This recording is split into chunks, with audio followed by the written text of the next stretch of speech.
ক্ষেতের বাতরে আলাইনা কচুর লতা কতই না স্বাদ খাইতে তো ফালায় দেওয়ার শুকনা মাছের মাথায় দিয়ে হাইরা ঝাঁকানাকা একটা খাউন বানালে কতই না ভালো লাগবে। তো তোমরা দেখো ভিডিওটা পুরো না দেখলে তো বুঝতে না তোমরা কি ঝাঁকানাকা খাউনটা বানাই। তো হ্যালো এভরিওয়ান, আমি তোমার ভালোবাসার কবিতা।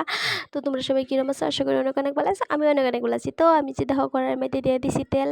তেল দিয়ে হাইরা যে মাছের মাথাটি সুন্দর করে বাচ্চালে। তো আগে দেখছো তোমরা লতি দিয়ে আমি একটু বাপ দিয়ে লিছি, কারণ লতিটি বাপ না দিলে তো ভালো লাগতো না। না লতিটি একটু মুহ দরবারি ফারে চুলকাবে, যারা মিশা কথা কয় হ্যাঁ চুলকাবে পারে বুঝছো, আঙ্গুর মিশা কথা কয় না বা চুলকায় না বুঝছো। তাও ঠিক নামে বাপ দিয়ে লইলাম, বাপ না দিলে তাহলে ভালো লাগতো না।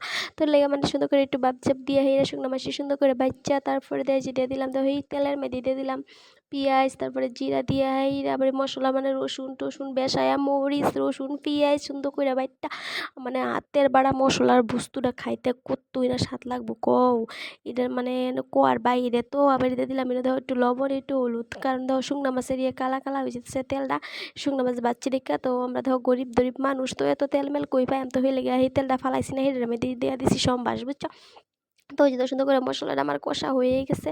হয়ে গেলার পরে এই যে দেখো আমি মানে সেই কচুরি মানে কচুর লতাটি চালাই না, কচুর লতাটি সুন্দর করে দিয়ে আবার একটু সুন্দর করে বাজ্যা লই আমি বুঝছো না, আবার দিতে পারি টেস্টিং লাগতো না আমার মানে বয়স দিবার কি আমার মুখ মানে রস গেছে। তো তোমরা এটা ঘরের মধ্যে অবশ্যই ট্রাই করে খাই দেখো তুমি করতেন কীরম লাগে। তো ওই দিয়ে দিছি এবার মাছের মাথার কারণে একটু নরম না হইলে এবার ভালো লাগতো না, তো লেগে নরম হইবার লেগে দিয়ে দিছি লতাটি হন সুন্দর করে এই যে দেখো দিয়ে দিলাম। তো আমার মানে কী করতে আমার মানে দেখে মানে মুখের মধ্যে আর মানে সইতে আসে না।